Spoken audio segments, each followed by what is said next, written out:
বিরতির সময়কে কাজে লাগিয়ে ইরান তার সামরিক শক্তি আরো বৃদ্ধি করতে চায়। ইরানের সামরিক কর্মকর্তা আকামিনা বলছেন যে একটি মুহূর্ত তারা অপচয় করতে চান না এবং এই সুযোগে যদি শত্রুরা কোনো আক্রমণ করার চেষ্টা করে তবে তাদেরকে কঠোর জবাব দেওয়া হবে। আকামিনা বলছেন যে এই মুহূর্তটিকে তারা এমনভাবে কাজে লাগাতে চান যেসব জায়গায় সামরিক স্থাপনা নষ্ট হয়েছে বা যেসব জায়গাগুলোতে আক্রমণ করা হয়েছে সেই জায়গাগুলোকে তারা পুনর্স্থাপন করতে চান, আর সেজন্যই বিন্দুমাত্র সময় অপচয় করতে চান না তারা।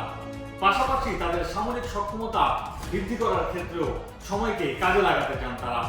সাম্প্রতিক সংঘাতে যুক্তরাষ্ট্র ও ইসরায়েলের বিমান হামলায় ইরানের হাজার হাজার বসতি নষ্ট হয়েছে, নিহত হয়েছেন হাজারো মানুষ, ক্ষতিগ্রস্ত হয়েছে ইরানের সামরিক স্থাপনা সহ বহু বসবাসযোগ্য স্থাপনা।